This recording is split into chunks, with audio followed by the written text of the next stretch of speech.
Very very good evening to all of you. कैसे हैं आप सभी मित्रों का बहुत बहुत अभिनंदन है आपके अपने ऑनलाइन प्लेटफॉर्म मूल मंत्र सक्सेस पर। प्यारे विद्यार्थियों, प्यारे दोस्तों, प्यारे बहनों और भाइयों, इस समय रात हो रही है और रात के समय मैं आपके लिए वीडियो शूट कर रहा हूं। तो चलिए फटाफट इसको शुरू करते हैं। लेकिन आज का जो टॉपिक है वो बहुत ही महत्वपूर्ण है दोस्तों, क्योंकि पॉलिटिकल साइंस में याद रखिएगा कि पॉलिटिकल साइंस में प्राचीन जो अगर मैं पाश्चात्य विचारकों की बात करूं दोस्तों, तो प्राचा मतलब जो वेस्टर्न थिंकर है उसमें पहले तो आपका प्राचीन यूनानी थिंकर के बारे में चर्चा हो रही है। और प्राचीन यूनानी के बाद फिर क्या होता है, फिर आपका मध्यकाल आता है। और मध्यकाल में मैंने कहा था कि उस मध्यकाल में होता है कि सारे के सारे जो लोग होते हैं वो वास्तव में क्या हो जाएंगे, आप कहेंगे। जरा सा मैं एक मिनट थोड़ा सा पेन का साइज थोड़ा कम कर लूं, क्योंकि ये कुछ ज़्यादा मोटा हो रहा है तो मज़ा नहीं आ रहा है। तो सही रहेगा, आप देखिए यहाँ पर सही हो जाएगा। तो कहने का मतलब यहाँ पर है कि मध्यकाल में चर्च का बोलबाला होता है। पहले क्या था, पहले प्राचीन जो पाश्चात्य चिंतक होते हैं वो उन्होंने राज्य के संदर्भ में बात किया था। उन्होंने राज और राजा के को सर्वोच्च माना था। लेकिन मध्यकाल में चर्च का बाहुल्य हो गया, धर्म का बोलबाला हो गया था। और बाद में आधुनिक काल आता है दोस्तों। और आधुनिक काल में एक विचारक आता है जिसने वास्तव में भारतीय मतलब जिसने वैश्विक राजनीति को या राजनीति को वास्तव में धर्म से अलग करके पुनः एक विषय के रूप में स्थापित करने का प्रयास किया। और उसका नाम है मैकियावेली। इसीलिए मैकियावेली को आधुनिक राजनीति का जनक भी माना जाता है। तो कहने का मतलब ये सारी बातें दोस्तों आप यहाँ पर याद रखिएगा जो आपको मैं यहाँ पर बताने का प्रयास कर रहा हूँ। और अब यहाँ पर हम क्लास की शुरुआत करने चल रहे हैं। तो आइए देखते हैं यहाँ पर क्या आज हम लोग सबसे पहले बात करेंगे इसके बारे में। आज हम लोग करेंगे मैकियावेली के बारे में कि आखिर मैकियावेली वास्तव में है क्या और उसने क्या काम करता है। तो अगर दोस्तों मैं बात करूं आपसे मैकियावेली के बारे में, तो जरा इसके टाइम पीरियड को देखिए ना। क्या है मैकियावेली का जो टाइम पीरियड है वो 1400 इसमें 64 दिया है, पर 1464 नहीं होगा दोस्तों। क्या हो जाएगा, वो 1469 हो जाएगा। तो यहाँ पर जिसने भी टाइप किया है, टाइपिंग में जो है बड़ा एरर किया है। 1469 से लेकर के और 1527 ईस्वी तक इसका कार्यकाल, इसका जन्म पीरियड माना, इसका कार्यकाल माना जाता है। अब इसका मतलब क्या है, इसका मतलब 1469 जो आपका दिया है दोस्तों, 1469 ईस्वी में इटली में उसका जन्म होता है। और इटली में कहाँ पर, आप कहेंगे सर फ्लोरेंस नामक गणराज्य में, फ्लोरेंस नामक नगर में उसका जन्म होता है। और 1527 ईस्वी में उसकी मृत्यु हो जाती है। दोस्तों याद रखिएगा जिस समय मैकियावेली का जन्म होता है उस समय क्या होता है, यूरोप में पुनर्जागरण, क्या उसमें यूरोप में पुनर्जागरण आंदोलन चल रहा होता है। इसीलिए उस पुनर्जागरण आंदोलन का मैकियावेली के जीवन पर बहुत ज्यादा प्रभाव पड़ता है। और एक विचारक है दोस्तों डनिंग, याद रखिएगा बहुत ही इंपॉर्टेंट यहाँ पर स्टेटमेंट दिया है कि डनिंग जो है वो वास्तव में मैकियावेली को पुनर्जागरण काल का शिशु मानता है। बहुत ध्यान रखिएगा, दो पूछता है, कभी कभी पूछता है कि पुनर्जागरण काल का शिशु और कभी कभी बोलता है अपने युग का शिशु। तो यहाँ पर ध्यान रखिएगा पुनर्जागरण काल का शिशु कहा। डनिंग के अनुसार यह फ्लोरेंस वासी अपने युग का बौद्धिक शिशु है। क्या बोल रहा है कि यह फ्लोरेंस वासी अपने युग का बौद्धिक शिशु है। ये बहुत इंपॉर्टेंट जो है बहुत मैं कहूँ इंपॉर्टेंट, कई बार पूछा गया है कि वास्तव में वह कौन सा विचारक है जिसने मैकियावेली को अपने युग का शिशु मानता है, तो डनिंग हो जाएगा। और क्वेश्चन अगर ये पूछे कि डनिंग ने किसे वास्तव में अपने युग का शिशु माना है, तो वो क्या हो जाएगा, वो हो जाएगा आपका क्या जो है यानी मैकियावेली को। कहने का मतलब ये सारी की सारी चीजें जो है ना वो बहुत इंपॉर्टेंट है, याद रखिएगा। अब इसके बाद दोस्तों आगे बढ़ते हैं हम लोग।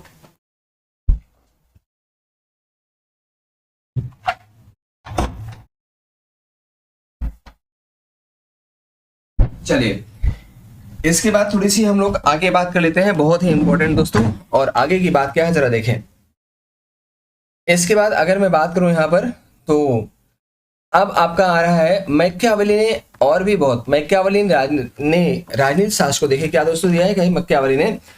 मैकियावेली ने राजनीति शास्त्र को नीति शास्त्र से पूर्णतः पृथक कर दिया था। जैसे मैंने कहा कि भाई जब धर्म और राजनीति, जब एकदम से राजनीति पर धर्म हावी हो गया मध्यकाल में, तो उस धर्म को राजनीति से वास्तव में अलग करने का काम कौन किया, तो राजनीति शास्त्र से धर्म शास्त्र या धर्म को या फिर नीति शास्त्र को पूर्णतः कौन अलग किया, आप कहेंगे सर आधुनिक भारत में जो है मैकियावेली ने अलग किया था। इसीलिए कई बार इसे इटली का अरस्तु भी कहते हैं और इसे ही दोस्तों आधुनिक काल का पहला राजनीतिक विचारक भी कहा जाता है। और याद रखिएगा इसे आधुनिक राजनीति विज्ञान का जनक भी कहते हैं। तो ये सारे पॉइंट आपके लिए बहुत महत्वपूर्ण है जो हमने आपको दिखाने का और देने का प्रयास किया था। क्लियर, ये ध्यान रखिएगा दोस्तों। अगर मैं आपसे कहूं कि मैकियावेली ने राज शब्द, बहुत इंपॉर्टेंट, याद रखिएगा सारे के सारे पॉइंट इसके इंपॉर्टेंट है। मैकियावेली ने राज शब्द का सर्वप्रथम प्रयोग किया है। और राज्य का मतलब होता है राज्य, अंग्रेजी में आपसे स्टेट भी पूछ सकता है, स्टेट या स्टेटो, इसने स्टेट या स्टेटो शब्द का पहली बार प्रयोग किया था। यानी स्टेट या स्टेटो का मतलब क्या होता है दोस्तों, वो होता है राज्य। तो इसने राज्य शब्द का सर्वप्रथम प्रयोग किया था। उसे राष्ट्र राज्य का जनक भी कहते हैं दोस्तों। क्या, राष्ट्र राज्य को व्यवस्थित रूप से प्रतिपादित किया, इसलिए उसे क्या बोलते हैं, राष्ट्र राज्य का जनक भी कहा जाता है। ये विषय इसे भी आप ध्यान रखिएगा दोस्तों। मैकियावेली को धर्मनिरपेक्ष राजनीति विज्ञान अथवा व्यवहारवादी या यथार्थवादी राजनीति विज्ञान का जनक भी कहा जाता है। तो ये सारे पॉइंट बड़े इंपॉर्टेंट हैं, सारे पॉइंट बड़े ही काम के हैं, बात ध्यान रखिएगा, इसलिए इन सब चीज़ों को आपको याद रखना है दोस्तों। अगर हम इसके आगे की पॉइंट की अगर बात करें तो देखिए मैकिया, अब यहाँ पर क्या है, ये आपका मैकियावेली दोस्तों नहीं होगा, यहाँ पर क्या होगा, यहाँ पर आपका कैटलिन होगा। ये कौन है, ये आपका कैटलिन है, मैकियावेली दोस्तों यहाँ पर नहीं है। अब कैटलिन ने क्या कहा, इसको मैं लिख दे रहा हूँ, ये मैकियावेली नहीं है। इसने जिसने भी टाइप किया, जिससे मैंने टाइप करवाया था, वो जो है टाइप बढ़िया नहीं किया। तो कैटलिन है, यहाँ पर मैकियावेली गलत शब्द दिखा है। कैटलिन ने वास्तव में मैकियावेली को प्रथम आधुनिक राजनीतिक विचारक माना है। क्या, प्रथम आधुनिक राजनीतिक विचारक माना है। विलियम टी ब्लूम ने क्या बोला दोस्तों, मैकियावेली को प्रथम व्यवहारवादी राजनीतिक विचारक बताया है। अब दोनों में अंतर है, जहां कैटलिन ने मैकियावेली को प्रथम आधुनिक राजनीतिक विचारक माना है, वही विलियम टी ब्लूम ने इसको प्रथम व्यवहारवादी राजनीतिक विचारक बताया है।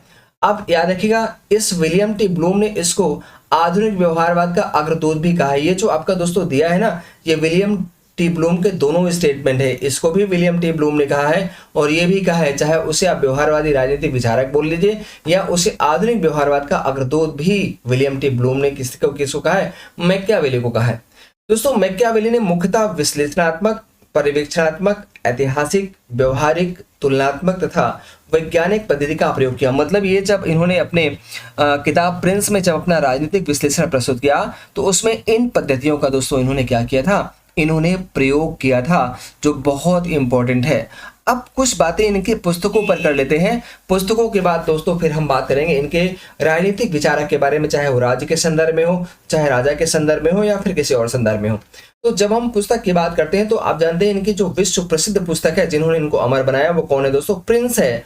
और इसे 1524 ईस्वी में लिखा गया था, किंतु इसका प्रकाशन दोस्तों 1532 ईस्वी में हुआ था। इसमें कुल 26 अध्याय हैं, जिनका पहला भाग 1513 में लिखा गया था। मतलब ये जो पूरे 26 अध्याय में से जो पहला भाग है वास्तव में वो कब लिखा गया था, वो 1513 में लिखा गया था। इसे कुल 3 भागों में बांटा गया है दोस्तों। क्या, इसे कुल 3 भागों में बांटा गया है। प्रथम भाग में राजतंत्र दिया है, दूसरे भाग में भाड़े की सेना दी गई है और तीसरे भाग में राजनीतिक विचार प्रस्तुत किया गया है। तो कभी कभी पूछ ले कि भाई प्रिंस के पहले भाग में क्या दिया, तो राजतंत्र के बारे में उल्लेख किया गया है, दूसरे भाग में भाड़े की सेना की चर्चा की गई और तीसरे भाग में राजनीतिक विचार प्रस्तुत किया गया है। दोस्तों अगर मैं आगे बात करूं तो मैकियावेली ने प्रिंस को फ्लोरेंस के शासक को समर्पित किया है और वो कौन था, फ्लोरेंस के शासक लोरेंजो डी मेडिसी। बहुत इंपॉर्टेंट दोस्तों, याद रखिएगा, क्वेश्चन पूछ लेगा कि वास्तव में मैकियावेली ने अपनी प्रिंस को किसे समर्पित किया है, तो वो फ्लोरेंस के शासक थे। क्या, उनका नाम था लोरेंजो डी मेडिसी को समर्पित किया था। याद रखिए, क्या समर्पित किया था। अगर मैं दोस्तों बात करूं तो मैकियावेली ने मानव स्वभाव के नकारात्मक पक्ष को प्रतिपादित करते हुए उसे अनैतिक और असामाजिक कहा। अब ध्यान रखिएगा, इन्होंने मानव स्वभाव के दोनों पक्ष को रखा है, सकारात्मक और नकारात्मक, लेकिन नकारात्मक पक्ष की इन्होंने बहुत ज्यादा निंदा की है और यही कारण है कि वो अपने राजा को असीम शक्ति देने का काम करते हैं। दोस्तों अगर मैं इनकी दूसरी किताब के बारे में बताऊं तो इनकी दूसरी जो किताब है वो क्या है, वो है डिस्कोर्सेज। ये डिस्कोर्सेज नहीं होगा, यहाँ पर क्या है, वो डिस्कोर्सेज हो जाएगा दोस्तों। क्या, डिस्कोर्सेज, याद रखिएगा वो क्या है, वो है आपका डिस्कोर्सेज, वो आपका डिस्कोर्सेज है, राइट, याद रखिएगा। डिस्कोर्सेज ऑन लेवी है और इसमें दोस्तों क्या क्या है, तो इसका प्रकाशन भी 1531 ईस्वी में हुआ था। इसमें मैकियावेली ने मानव स्वभाव के सकारात्मक और नकारात्मक दोनों पक्ष पर प्रकाश डाला है। क्वेश्चन अगर आपसे पूछ बैठे कि वास्तव में मैकियावेली ने अपने किस कृति में मानव स्वभाव के सकारात्मक और नकारात्मक पक्ष का विवरण दिया है, तो वो हो जाएगा दोस्तों डिस्कोर्सेज ऑन लेवी। इसे ध्यान रखिएगा, डिस्कोर्सेज ऑन लेवी में मैकियावेली ने शासन प्रणाली के 2 रूपों का दोस्तों वर्णन किया है। क्या, 2 रूपों का वर्णन किया। क्या बोलता है, कहता भाई जिस देश के लोग ईमानदार होते हैं, मतलब जहां पर लोग ईमानदार समझदार होते हैं, सचरित्रवान होते हैं, कर्तव्य परायण हैं, वहां गणतंत्र सफल है। मतलब बोलता है कि भाई दो प्रकार की शासन व्यवस्था होती है, एक तो गणतंत्रात्मक शासन व्यवस्था होती है और दूसरा आपका दिया है राजतंत्रात्मक या निरंकुश राजतंत्रात्मक शासन प्रणाली। अब बोलता है कि भाई राजतंत्र कहाँ सफल है, तो बोलता है राजतंत्र वहां सफल है जहां के लोग बेईमान है, जहां के लोग भ्रष्ट है, जहां के लोग चोर है, उचक्के हैं। मतलब जहां पर अराजकता है वहां पर तो आपको निरंकुश राजतंत्र जो है लागू करना पड़ेगा, वहां पर गणतंत्र विफल है। लेकिन जहां के लोग कर्तव्य परायण हैं, सच्चरित्र हैं, सत्य बोलने वाले हैं और भाईचारा की भावना से रहने वाले हैं, जहां पर कानून का शासन है, वहां पर गणतंत्रात्मक शासन प्रणाली क्या है, वो बिल्कुल सफल है। तो याद रखिएगा, कई बार क्वेश्चन बोल सकता है कि मैकियावेली ने वास्तव में मैकियावेली पथभ्रष्ट लोगों के लिए किस प्रकार के शासन प्रणाली की बात करता है, तो हो जाएगा निरंकुश राजतंत्र। और अगर बोला जाए कि भाई जो अच्छे लोग होते हैं उनके लिए किस प्रकार के राजतंत्र, किस प्रकार के शासन प्रणाली का सिफारिश किया, तो हो जाएगा गणतंत्रात्मक शासन प्रणाली। और बोलता है कि भाई जो गणतंत्रात्मक शासन प्रणाली था वो कहाँ पर लागू था, वो वास्तव में स्विट्जरलैंड में लागू था। क्यों? क्योंकि स्विट्जरलैंड के जो लोग थे बहुत अच्छे थे। किंतु इटली में दोस्तों याद रखिएगा, इटली में जो है ये मैकियावेली कभी भी गणतंत्र की बात नहीं करता। क्यों? क्योंकि इटली के जो लोग थे वो वास्तव में बेईमान थे, भ्रष्ट थे, और इसलिए दोस्तों इटली में क्या करता है, इटली में वह निरंकुश राजतंत्र की बात करता है, स्थापित करने की बात करता है। अगर मैं आगे की बात करूं दोस्तों, अगर मैं आगे की बात करूं तो जरा देखिए यहाँ पर नेक्स्ट क्या है आपका, दिया है आर्ट ऑफ वार। क्या बोलता है? Art of war. अब अगर मैं आपसे बोलूं भाई आर्ट ऑफ वार में क्या लिखा गया है, या इसे एक्ट ऑफ वार भी कई बार बोलते हैं, इसकी किताब 3 नंबर की है। अब दोस्तों याद रखिए, इस आर्ट ऑफ वार में क्या है, इसमें भाड़ी की सेना के स्थान पर नागरिक सेना के गठन का समर्थन करता है कौन? मैकियावेली। चौथे किताब का नाम है दोस्तों मेंडोगोला, और मेंडोगोला 1518 में लिखी गई थी। हिस्ट्री ऑफ फ्लोरेंस, और दोस्तों ये जो किताब उसकी है वो 1520 से 1525 के आसपास प्रकाशित हुई थी, लिखी गई थी। तो कहने का मतलब ये सारी किताबें हैं, लेकिन इसमें सबसे महत्वपूर्ण किताब दोस्तों कौन है? उसकी प्रिंस है।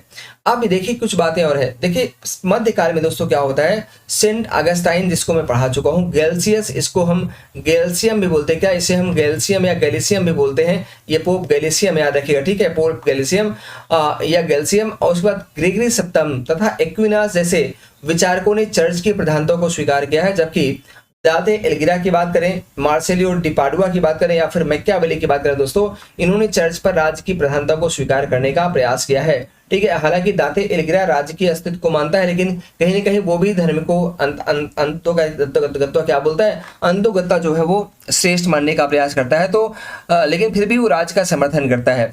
तो अगर हम आगे बढ़े, आपसे यहाँ पर नेक्स्ट बात देखें, यहाँ पर क्या बोल रहा है, मैकियावेली नहीं दोस्तों, यहाँ पर फिर से एक बार गलत दिया गया है, मैकियावेली नहीं, ये चीजें हम आपको पढ़ा चुके हैं। ये वास्तव में गैल्सियस या गैलिसियम है, क्या है ये, गैल्सियस या गैल्सियम है दोस्तों, क्या पोप गैल्सियस, या इसे हम पोप गैलिसियम बोलते हैं, क्या गैल्सियम बोलते हैं, याद रखिएगा पोप गैल्सियम। तो पोप गैल्सियम या गैल्सियस ने 2 तलवारों का सिद्धांत दिया था, और मैंने बताया था आपको कि 2 तलवारों का सिद्धांत किसने दिया है, गैल्सियम ने दिया है, और या गैल्सियस दिया है। और 2 नगरों का सिद्धांत कौन देता है, तो आप क्या बोलेंगे, आप बोलेंगे सर 2 नगरों का जो सिद्धांत दिया है वो कौन किसने दिया है। अब आप इसे मुझे कमेंट करके बताएंगे, क्योंकि मैंने आपको यहाँ पर पूरा का पूरा पढ़ा दिया है, ठीक है। क्या नाम है उसका, आप जल्दी से इसको फटाफट करके कमेंट करके मुझे बताइएगा कि वास्तव में 2 नगरों का सिद्धांत किसने दिया है। और उसमें 2 प्रकार के नगर की बात होती है, एक दैवी नगर की बात होती है, और एक पार्थिव नगर की बात। और उस विचारक ने पार्थिव नगर के बारे में कहा भी है कि पार्थिव नगर जो है वो मृत लोक होता है, वो भौतिक जगत जो होता है, जहां पर जो राज्य या राजा की बात है, राज्य या राजा का संबंध जो होता है वो पार्थिव नगर से होता है। और वास्तव में जो लौकिक नगर है वो क्या है, वो वास्तव में दैवी नगर है। और दैवी नगर वास्तव में धार्मिक नगर होता है, धर्म की सत्ता होती है, और वहां के लोग बड़े सच्चरित्र होते हैं। तो वो वास्तव में चर्च की बात, चर्च या धर्म से संबंधित है आपका जो दैवी नगर है, और जो पार्थिव नगर है वो वास्तव में भौतिक संसार यानी राज से संबंधित है। तो ये आपको बताना है कि वास्तव में कौन विचारक ने कहा है। मैं बता सकता हूँ आपको, मैं आपको एक हिंट देता हूं कि वास्तव में क्या हो जाएगा, वो सेंट उसके नाम के पहले दिया है, बाकी आप जोड़ के मुझे बताएंगे किसने दिया है। अब देखिए ये जो 2 तलवारों को सिद्धांत है, इसको देते हुए वास्तव में क्या कहता है, इसमें इसको गैल्सियस ने दिया और कहता है कि सेंट पीटर को जेरूसलम में ईसा मसीह ने 2 तलवार दी है, जिसमें एक अधिक चमकदार थी और दूसरा कम चमकदार थी। अधिक चमकदार तलवार चर्च का प्रतीक थी, जबकि कम चमकदार तलवार राज्य का प्रतीक थी। तो कहीं न कहीं गैल्सियम जो है इस तलवार के सिद्धांत के माध्यम से कहीं न कहीं धर्म की प्रधानता को स्वीकार करता है, उसने राज्य की प्रधानता को स्वीकार नहीं किया। ग्रेगरी सप्तन की बात करें दोस्तों, तो इसने कहा जिस प्रकार गणरीय का अपने शिशु पर नियंत्रण होता है उसी प्रकार चर्च का राज्य पर नियंत्रण होता है। मतलब ये जो आपके ग्रेगरी सप्तम साहब है, कहीं ना कहीं ये भी राज्य पर धर्म की प्रधानता को स्वीकार करते हैं। और अगर मैं बात करूं दोस्तों एक्विनास की, तो कल मैंने कहा था एक्विनास राज्य और चर्च के बीच समन्वय स्थापित करने का प्रयास किया, लेकिन याद रखिएगा इन्होंने अंत में चर्च की सर्वोच्चता का समर्थन किया है। क्वेश्चन आपसे पूछ लेगा कि वह मध्यकालीन विचारक जिसने चर्च और राज्य के बीच में समन्वय स्थापित किया है, या समन्वयवादी विचारक कौन है, तो आपका आंसर थॉमस एक्विनास है। और यहाँ पर जो है इनको समन्वयवादी विचारक भी कहते हैं। क्यों? क्योंकि इन्होंने चर्च और राज्य के बीच में समन्वय स्थापित करने का प्रयास किया। वो अलग बात है कि बाद में उन्होंने क्या किया, उन्होंने अंतोगत्वा धर्म की या चर्च की प्रधानता को साबित करने का प्रयास करते हैं। अगर मैं दोस्तों अब मैकियावेली के ऊपर आऊं, तो मैकियावेली ने क्या क्या विचार दिया है, तो सबसे पहले दोस्तों हम लोग बात करते हैं मैकियावेली का मानव स्वभाव संबंधी विचार। आखिर मैकियावेली का मानव स्वभाव संबंधी विचार क्या है? देखिए, एक तो मैकियावेली के विवरण में इटली की तत्कालीन परिस्थितियों का स्पष्ट प्रभाव दिखाई पड़ता है। हमने कई बार बोला कि कोई भी राजनीतिक विचारक होगा दोस्तों, कोई भी राजनीतिक विचारक होगा, उसके राजनीतिक विचार में कहीं न कहीं तत्कालीन घटनाओं का बहुत व्यापक असर पड़ता है, और वो वही उसका जो विचार होता है वो हमेशा अब तत्कालीन घटनाओं से प्रभावित होता है। और इसलिए जो है यहाँ पर जो आपका जैसे मैकियावेली है, तो मैकियावेली का जो विचार है दोस्तों, उस पर भी तत्कालीन जो है घटना का, इटली की घटना का, परिस्थितियों का प्रभाव पड़ा है। अब यहाँ पर क्या है, ये जो आपका प्रिंस में उसने मनुष्य के नकारात्मक पक्ष का उल्लेख करते हुए उसे स्वार्थी, ईर्ष्यालु, लालची और कृतघ्न माना है। क्या? जहां प्रिंस में केवल नकारात्मक पक्ष की बात करता है, वहीं अगर देखें तो डिस्कोर्सेस ऑफ लिवी में उसने सकारात्मक और नकारात्मक दोनों पक्ष की बात किया है। तो ये भी क्वेश्चन घुमा के पूछ सकता है कि नकारात्मक पूछेगा तो प्रिंस हो जाएगा, सकारात्मक और नकारात्मक दोनों पूछेगा तो फिर डिस्कोर्सेस ऑफ लिवी हो जाएगा। तो प्रिंस में उसने मनुष्य के नकारात्मक पक्ष का उल्लेख करते हुए उसे क्या क्या बताया? स्वार्थी बताया, ईर्ष्यालु बताया, लालची बताया और कृतघ्न माना है। वह सदैव अपने स्वार्थ हित को ध्यान में रखकर दूसरों से संबंध बनाता है। ठीक है, अब देखिए दोस्तों कौन कहता है, ये वास्तव में मैकियावेली कथन है कि जो मानव होता है वह हमेशा अपने स्वार्थ हित को ध्यान में रखकर ही दूसरे के साथ संबंध बनाता है। मतलब अगर उसका स्वार्थ पूरा होगा तब तो दूसरे के साथ संबंध रखेगा, और अगर उससे उसका कोई स्वार्थ सिद्ध नहीं होता तो कभी भी वह दूसरे व्यक्ति से या दूसरे प्राणी से संबंध रखने का प्रयास नहीं करता। तो मानव का जो स्वभाव है वो बड़ा ही घृणित है।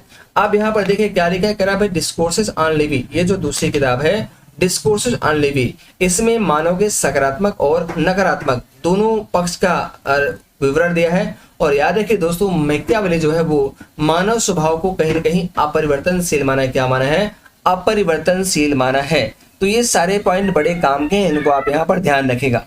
अब यहाँ पर दोस्तों अगर मैं आगे की बात करूं तो जरा देखिए क्या बोलता है, कह रहा है मैकियावेली राजा को प्रजा की संपत्ति, क्या बोलता है? मैकियावेली राजा को प्रजा की संपत्ति व स्त्री के मामले में हस्तक्षेप करने से मना किया है। क्या बहुत इंपॉर्टेंट बात है कि मैकियावेली सीधे सीधे बोलता है कि भाई राजा को प्रजा की संपत्ति, जो उसकी निजी संपत्ति है और जो उसका परिवार है, उसकी स्त्री है, उसमें किसी भी उसके मामले में हस्तक्षेप करने की आवश्यकता नहीं है। क्यों? क्योंकि वह कथन कहता है, बहुत इंपॉर्टेंट कथन दोस्तों, पूछा गया है कई बार, क्या कहता है कि जो लोग हैं वो वास्तव में पिता की मृत्यु का गम तो आसानी से भूल जाते हैं। ये पूरा कथन नहीं है, यहाँ पर मैं पूरा कथन आपको लिखता हूँ। यहाँ पर क्या है, वो बोलता है क्या कि जो लोग हैं, क्या बोलते हैं, कहता है लोग पिता की मृत्यु का गम, क्या दोस्तों? पिता की मृत्यु का गम, बहुत इंपॉर्टेंट है, पिता की मृत्यु का गम आसानी से भूल जाते हैं। क्या?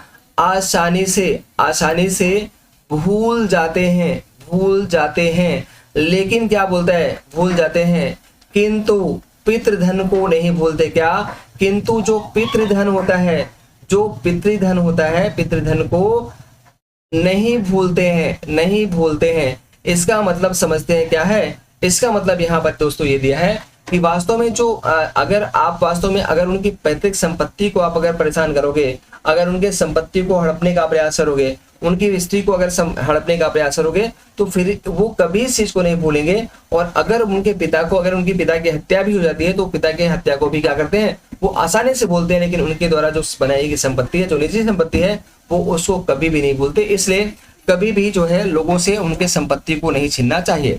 अगर मैं बात करूं यहाँ पर दोस्तों आगे, तो मैकियावेली को क्या बोला? मैकियावेली को शैतानों का शैतान भी कहा जाता है। क्या? मैकियावेली को शैतानों का शैतान एवं तानाशाहों का उस्ताद, क्या तानाशाही का या तानाशाहों का उस्ताद कहते हैं। दोनों पॉइंट याद रखेगा, शैतानों को शैतान एवं तानाशाहों का उस्ताद कहा जाता है। अब दोस्तों अगर मैं राज्य या राजा के विचार की बात करूं तो एक बात ये तो आपका मानव स्वभाव की बात उसने कह दिया।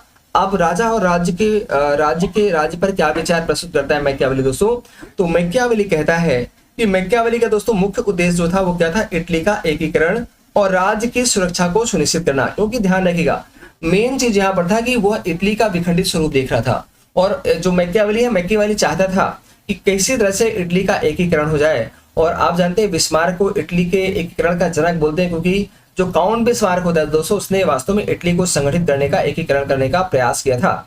जिस प्रकार से आपका भारत में वल्लभ भाई पटेल ने किया था, सरदार वल्लभ भाई पटेल ने, इसी प्रकार से इटली का बिस्मार्क करता है। और यही कारण है कि सरदार वल्लभ भाई पटेल को भारत का बिस्मार्क भी कहते हैं। जो सरदार वल्लभ भाई पटेल है उनको भारत का बिस्मार्क भी कहते हैं, क्योंकि जो काम बिस्मार्क ने इटली में किया था वही काम वास्तव में सरदार वल्लभ भाई पटेल ने क्या किया था, वो भारत में किया था। अब जरा देखिए आगे क्या होता है। मैकियावेली ने अपने प्रिंस में निरंकुश राजतंत्र का प्रतिपादन किया। क्या दोस्तों, निरंकुश राजतंत्र, क्योंकि मैंने पहले कहा था कि वह वास्तव में गणतंत्र की बात उन देशों में करता है जहां के लोग सच्चरित्र है, जहां के लोग सदाचारी हैं, जहां के लोग निष्ठा है, भ्रष्ट नहीं है, वहां की बात है। लेकिन जहां के लोग चोर उचक्के या भ्रष्ट है वहां पर इनकी नहीं, वहां पर निरंकुश राजतंत्र की स्थापना की बात करता है। यही इसलिए है कि अपने मैकियावेली अपने प्रिंस में इटली के लिए निरंकुश राजतंत्र का प्रतिपादन किया है। मैकियावेली क्या बोलता है दोस्तों, मैकियावेली कहता है कि राजा को राज्य की सुरक्षा की चिंता करनी चाहिए, साधन तो स्वयं ही आदरणीय एवं पवित्र माने जाएंगे। मतलब ये है कि राजा को साधन की चिंता नहीं करना है, राजा को साधन की चिंता बिल्कुल भी नहीं करना है, बल्कि राजा को केवल राज्य की चिंता करनी है। राज्य की सुरक्षा कैसे की जाए, राज्य को कैसे आगे बढ़ाया जाए, राज्य को कैसे समृद्ध बनाया जाए। मतलब राजा का काम एक ही है, केवल राज्य के बारे में सोचना, राज्य की सुरक्षा के बारे में सोचना, राज्य के विस्तार के बारे में सोचना। बाकी जो राज्य के अंतर्गत आने वाले जो साधन है वो तो स्वयं अपने आप आदरणीय एवं पवित्र बन जाएंगे। ये किससे कथन है दोस्तों, ये मैकियावेली का कथन है। अब यहाँ पर आगे बात करें दोस्तों तो मैकियावेली फिर कहता है, क्या बोलता है, मैकियावेली कहता है कि जो साध्य होता है, साध्य की पवित्रता जो होती है वो साधन को पवित्र बनाती है। क्या, अगर साध्य पवित्र है, अगर राज्य की अगर साध्य पवित्र है तो साधन को अपने आप पवित्र बना देगी। ठीक है, मैकियावेली दोस्तों कहता है कि राज्य की उत्पत्ति के आधार पर शक्ति को मानते, देखिए क्या मैकियावेली राज्य की उत्पत्ति का आधार शक्ति को मानता है। क्या, जिस राज्य की उत्पत्ति का आधार कैसे है तो शक्ति को मानता है। शक्ति को मानते हुए क्या बोलता है, शक्ति को मानते हुए कहता है कि राज्य का आधार शक्ति है। ये किसने कहा दोस्तों, ये वास्तव में मैकियावेली कहता है। मैकियावेली आगे कहता है, क्या मैकियावेली आगे कहता है दोस्तों, क्या कहता है, मैकियावेली कहता है कि राज्य या राजा का मुख्य उद्देश्य शक्ति का अर्जन करना है, परिरक्षा और प्रसार है। मतलब क्या क्या बोला, कहे भाई जो राज्य है या राजा का है उसका मुख्य उद्देश्य क्या होता है, शक्ति का अर्जन करना है, उसके साथ साथ परिरक्षा करना है, दूसरे की रक्षा करना, और वास्तव में साम्राज्य का प्रसार या विस्तार करना है।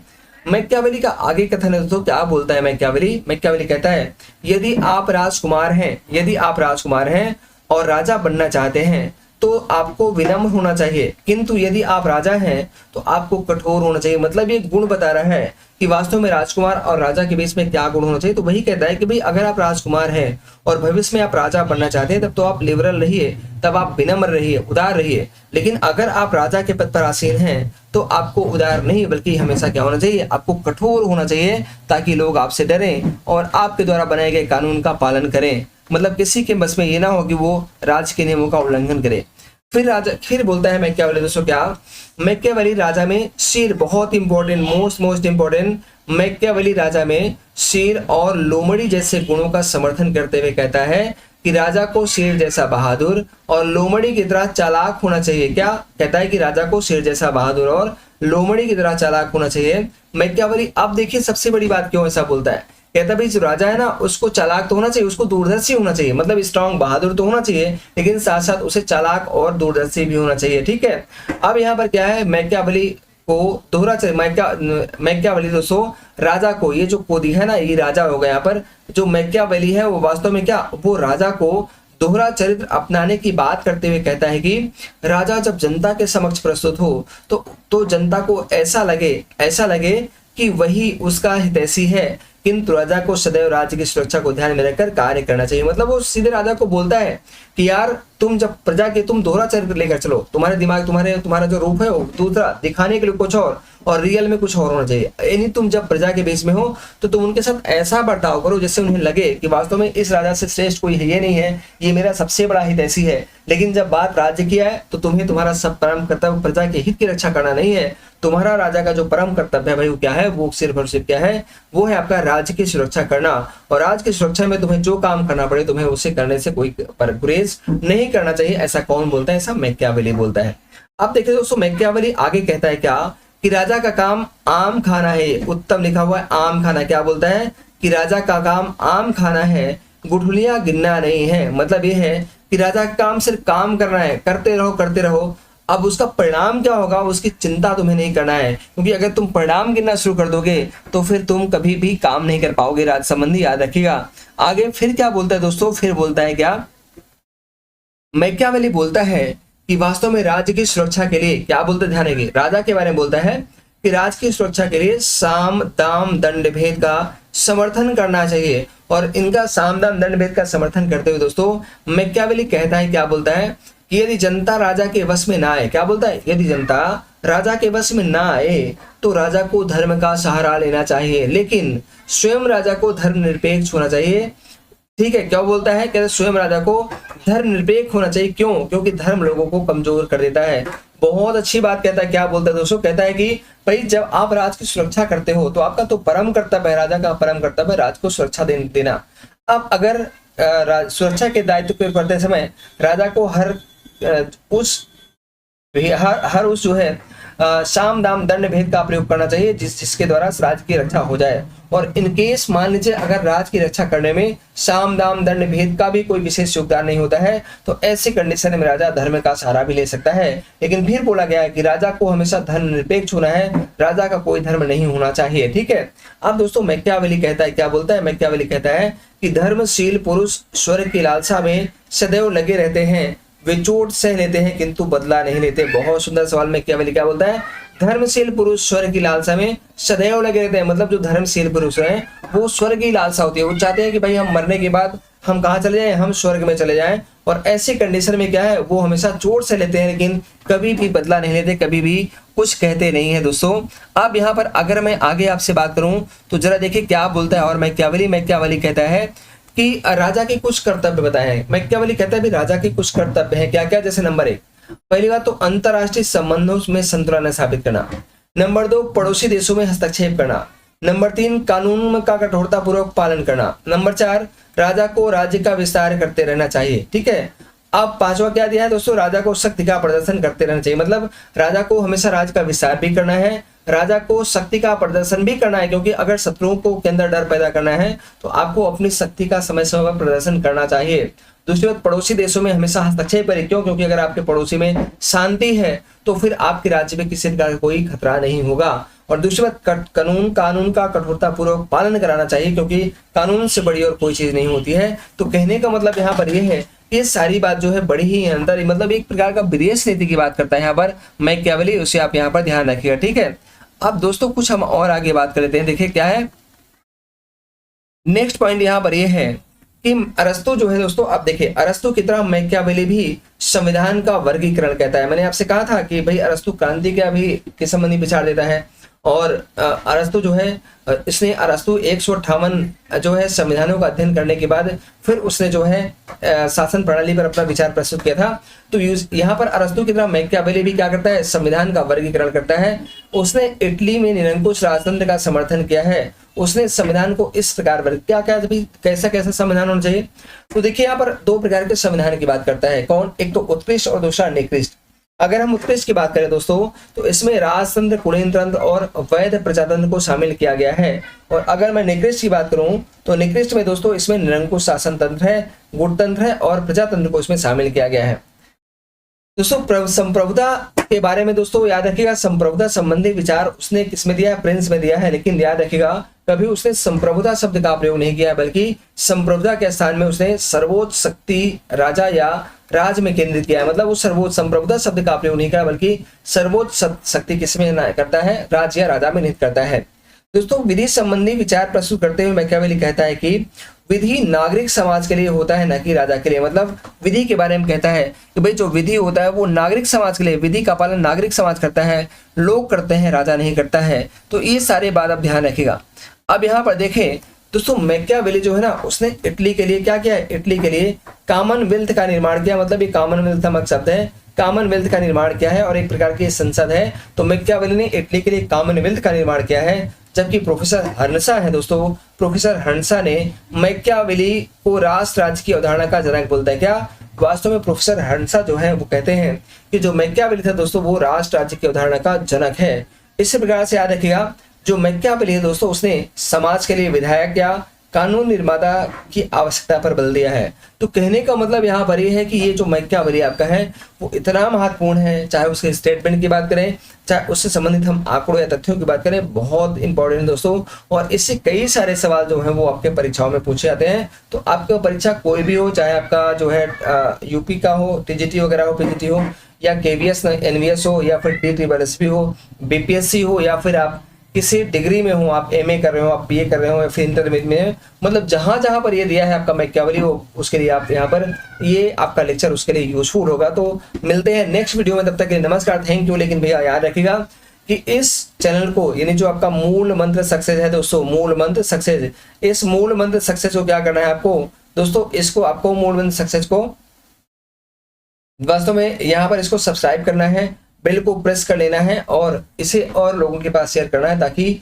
एक बड़ी संख्या में यहाँ पर लोग उपस्थित हो और वास्तव में बड़ी संख्या में लोग उपस्थित हो, बड़ी संख्या में लोग इस वीडियो को देखें। और सबसे बड़ी बात यहाँ पर यह है कि कम से कम 50 सब्सक्राइबर की हमें रिक्वायरमेंट शुरुआती दौर में है, क्योंकि अगर हमें लाइव आना है, आपसे लाइव मिलना है, तो हमें 50 सब्सक्राइबर की जरूरत है दोस्तों। और ये जितनी जल्दी आप 50 पूरा करवा दोगे, हम लगातार लाइव आकर के प्रैक्टिस सेशन भी आपके लिए लेकर आएंगे और धुआंधार वहां पर दोस्तों धुआंधार प्रैक्टिस होगी। ठीक है, तो थैंक यू सो मच। आज यहीं पर मिलते हैं, फिर से कल हम लोग दूसरे टॉपिक पर बात करेंगे। और कल इसके बाद हम याद रखिएगा, अब मैकियावेली के बाद फिर हमारा हाब्स, लेक और रूसो आएगा, जिसे संविदावादी विचारक भी कहते हैं, और ये बड़े इंपॉर्टेंट है। उसके बाद फिर धीरे धीरे हम लोग आगे बढ़ देंगे। तो दोस्तों सबका बहुत बहुत धन्यवाद, थैंक यू सो मच। बस लाइक, शेयर एंड सब्सक्राइब करना मत भूलेगा। तो जय हिंद, राम राम, गुड नाइट, सब खैर। थैंक यू भैया, थैंक यू सो मच।